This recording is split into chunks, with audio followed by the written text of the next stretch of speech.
2017 और 18 में लक्ष्मी भाटिया जी को शाखा प्रमुख बनाने में आपका बहुत बड़ा योगदान था और आज आप समीर भाई के साथ हो, क्या वजह हो गई? अभी देखो 2017 और 18 में जो बात थी वो अभी 2026 में नहीं है। आपने देखा होगा अभी कुछ दिन पहले नितिन कटारे जो उनके एकदम करीबी सहयोगी थे वो समीर भाई के पास में प्रवेश कर दिया। हमारा प्रवेश वाला मुद्दा नहीं है, हमारा मुद्दा है कि झोपड़पट्टी पुनर्विकास के लिए कौन आगे आएगा, अनुभव किसको है। हमारा मुद्दा ये है कि अगर राजुल देसाई नगर सेवक बनती है तो उनके पीछे एक अनुभवी व्यक्ति समीर देसाई वो उनके माध्यम से काम कर सकते हैं। बाकी लोगों के पीछे आप बताओ ना क्या अनुभवी लोग हैं और उनको खुद को क्या अनुभव है।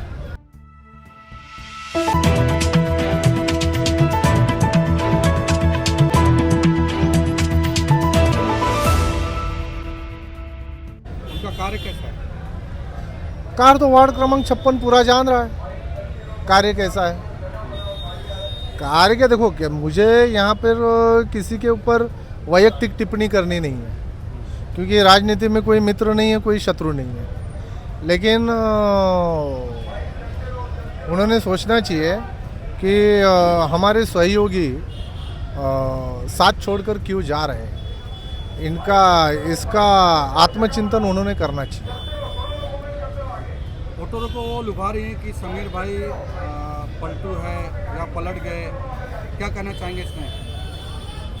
देखो ये वार्ड में ये मुद्दा बहुत चर्चित बन रहा है कि ये जो पलटना है ये है।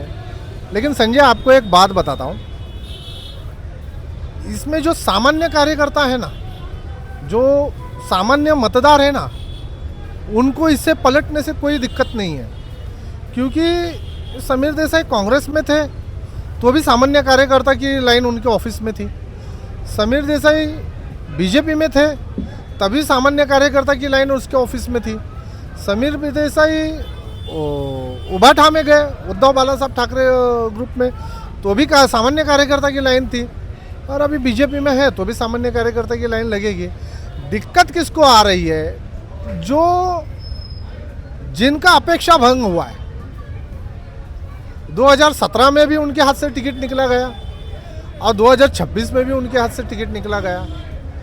उन्होंने ये समझना चाहिए कि वार्ड क्रमांक वो भी हमारे अच्छे मित्र हैं, लेकिन उन्होंने ये समझना चाहिए कि वार्ड क्रमांक 56 की जनता उनको नगर सेवक के रूप में नहीं देखना चाहती। वो एक विकासक के रूप में एक अच्छे तौर पे आगे आ सकते हैं। उन्होंने विकासक बनने की ये करना चाहिए। राजनीति उनको फल नहीं रही है। अभी मैंने सुना कोई अपक्ष का कोई कार्यकर्ता उनको समर्थन देने के लिए गया था, बोलते आप मुझे समर्थन दो मैं तुमको एमएलसी दूंगा। अब इतना बड़ा मौका भी उन्होंने छोड़ दिया। तो उनको मुझे ऐसा लगता है कि राजनीति उनको सूट नहीं हो रही है। वो ऐसे मतलब डेवलपर बोल के वार्ड क्रमांक 56 में वो अच्छी तरह से आगे आ सकते हैं और वो अच्छा काम कर सकते हैं। इतनी बड़ी तादाद में आतिश जावरे जी के और सानू भाई और जो भी यहाँ पे स्थानीय लोग हैं उनके साथ में आपको इतना समर्थन मिल रहा है, क्या कहना चाहेंगे इस बारे में और क्या वादे किए आपने इनसे? इतनी बड़ी तादाद में आतिश जावरे जी के और सानू भाई और जो भी यहाँ पे स्थानीय लोग हैं उनके साथ में आपको इतना समर्थन मिल रहा है, क्या कहना चाहेंगे इस बारे में और क्या वादे किए आपने इनसे? देखिए, मैंने जैसे कहा कि इस विभाग के लोगों के साथ मेरा एक दिल का रिश्ता गए 24 साल से है, और लोग ये चीज़ को जानते हैं कि अगर कोई समाधान अगर किसी चीज़ का समीर भाई अगर निकाल सकते हैं तो वो अधिकार से, वो विश्वास से वो मेरे पास वो समस्या लेकर आते हैं। आज आतिश हो, इनकी वाजिद भाई हो, उनकी कमेटी और समता नगर के ये जो मेरे वहाँ के रहवासी है, इनकी एक बहुत बड़ी इनका एक सपना है जो मुंबई के हर झोपड़पट्टी धारक का जो सपना है कि अपना हक का घर एसआरए के माध्यम से मिले। कि हमारे आतिश भाऊ ने कहा कि हम शुरू से शिवसैनिक थे, कभी हमने यहाँ वहाँ नहीं गए, लेकिन इस बार समीर भाई को सबने मिलके जो तय किया है कि भाई समीर भाई को ही लेके आना है, उसकी ऐसी कौन सी वजह है कि भाई समीर भाई खड़े हो गए और अभी अपने को ये चीज़ करना है। तो आपकी मीटिंग से पहले भी हमारी आतिश भाई से काफ़ी 2 से 3 बार मुलाकात हुई। उन्होंने एक ही बात कहा, आतिश भाई ने बोले शानू भाई मेरा सिर्फ एक ही सपना है कि भाई हमारी सोसाइटी की बिल्डिंग अच्छी तरीके से बने, हमारे सब लोगों को अच्छी तरीके से घर मिले और उसमें आने वाली जो अड़चन है वो अड़चन के अंदर उसको दूर करने के लिए कौन हमारा साथ मजबूती के साथ दे सकता है। हमने उनसे पिछले 25 साल के अंदर हमारे वार्ड क्रमांक 56 के अंदर अगर आधी रात को किसी व्यक्ति को अगर जरूरत पड़ी है, अगर वो व्यक्ति अगर कोई तकलीफ में है, बगैर संकोच के वो अगर किसी को फोन करता है, लास्ट 25 सालों में मेजॉरिटी में ये देखा गया है कि रात के 4 बजने दो या सुबह के 5 बजने दो या दोपहर के 2 बजने दो, समीर भाई उसकी मदद के लिए वहाँ पे हाजिर रहते हैं। इस मुंबई शहर में सबसे पहले ये मुंबई स्लम मुक्त हो और मुंबई के झोपड़पट्टी रहने वाले जो मुंबईकर है उनका रहने का दर्जा बढ़े, ये सपना देखा और दिखाया वंदनीय हिंदू हृदय सम्राट बाला साहेब ठाकरे जी ने 1995 में।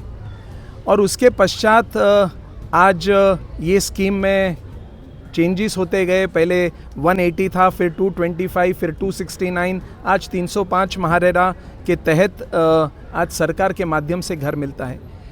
मैंने इनसे ये बात आश्वासित इनको किया है और एक संकल्प लिया है कि जब तक इनका ये बिल्डिंग रीडेवलप नहीं होता है तब तक समीर देसाई इनके कदमों से कदम और कंधे से कंधा मिलाकर रहेगा, क्योंकि किसी भी क्षेत्र में एसआरए के माध्यम से डेवलपमेंट हो, अगर वो विभाग स्लम मुक्त हो और लोग अपने हक के बड़े अच्छे घर में जाए, तो उस विभाग का पूरा दृश्य ये बदल जाता है। चौड़े रास्ते मिलते हैं, रिजर्वेशंस के प्लॉट्स उपलब्ध होते हैं, गार्डन प्लॉट्स उपलब्ध होते हैं, पार्क्स उपलब्ध होते हैं, हॉस्पिटल स्कूल के प्लॉट्स उपलब्ध होते हैं, साफ़ सफाई करना बहुत आसान होता है, पानी का नियोजन करना सहज हो जाता है।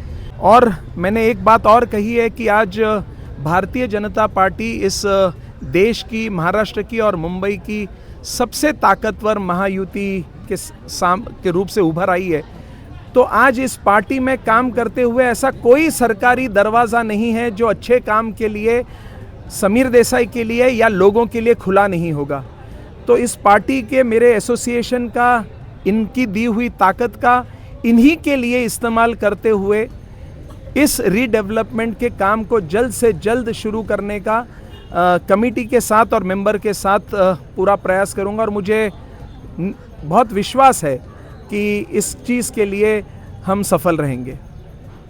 जैसे अभी समीर भाई ने कहा है कि उनके वचननामा में सबसे महत्वपूर्ण बात है कि पुनर्विकास। और संजय जी, इसमें मतलब कोई दो राय नहीं है कि पूरा अपना जो 56 वार्ड है ना, ये अपना स्लम घोषित ज़्यादा है, इसमें स्लम ज़्यादा है और वही लोगों की परेशानी रोज़ की यही है, गटर, पानी, नल, साफ़ सफाई बराबर है। और इसके बारे में अभी समीर भाई ने बताया कि इसका सारा सोल्यूशन एक ही है, पुनर्विकास, बराबर है। अब उन्होंने जो पुनर्विकास को चालना देने के लिए जो उन्होंने एक कदम उठाया और वचननामा में सबसे बड़ा मुद्दा उन्होंने वही रखा है, और बराबर उसी के कदम पे कदम रखते हुए समता सोसाइटी ने भी ये मुद्दा एक 4 साल पहले उठाया था। क्योंकि समता सोसाइटी जो है वो हनुमान नगर में सबसे निचला स्तर है, मतलब बारिश का पानी भरने की शुरुआत समता से होती है और फिर ऊपर भरने लगता है, और बारिश का पानी ख़त्म होने की शुरुआत ऊपर से होती है और अंत में समता में ख़त्म होता है। तो ये चीज़ से हम लोग बाहर नहीं आएंगे। तो इसलिए हम लोग ने भी पुनर्विकास के लिए हम लोग गए हैं, हमारा एलओआई आया हुआ है। और जो समीर भाई का जो मुद्दा है वार्ड के लिए कि पुनर्विकास, और वही मुद्दा हमारा है। अच्छा, हमारे सोसाइटी का अगर डेवलपमेंट होता है तो पूरा हनुमान नगर, आदर्श नगर और ये पूरे एरिया को एक्सेस मिलता है और वहीं से काम की एक नई शुरुआत, एक जोरदार शुरुआत हो सकती है। तो इसकी पहल करने के लिए समता ने कदम उठाया और उसी के माध्यम से अभी हमारा भी काम वही है और भाई की अपेक्षा भी वही है। तो इसके लिए हमने समीर भाई को इस बार समर्थन देने का, निस्वार्थ समर्थन देने का हम लोग ने ये प्रण किया है। तो मेरे साथ में मेरे सोसाइटी के सभी सदस्य समीर भाई को समर्थन देने के लिए यहाँ पर आ जाए हैं। हम बहुत साल से सर को जानते हैं, पहचानते हैं। वो इतना साल हम लोगों को कुछ भी हेल्प होगा तो तुरंत आ जाते हैं। कितना भी बजने दो, रात के 2 बजने दो, 3 बजने दो, कुछ भी हम सिर्फ रिक्वेस्ट करने के लिए आ जाएंगे तो तुरंत वो भाग आते हेल्प करने के लिए। और कभी भी जाओ, और छोटा बच्चा रहने दो, बड़े रहने दो, बूढ़े रहने दो, सबको हेल्प करते हैं। इसलिए हम लोग साथ देने कि उनको ही हम वोट देंगे, उनको ही जीत के लेके आएंगे। ये भगवान को हम लोग का प्रार्थना है। हम लोग का जो अभी रीडेवलपमेंट चल रहा है, वो जो भी हम लोग को तकलीफ हो रही है वो हम लोग को हेल्प करे, बस इतना ही हम लोग का रिक्वेस्ट है बस।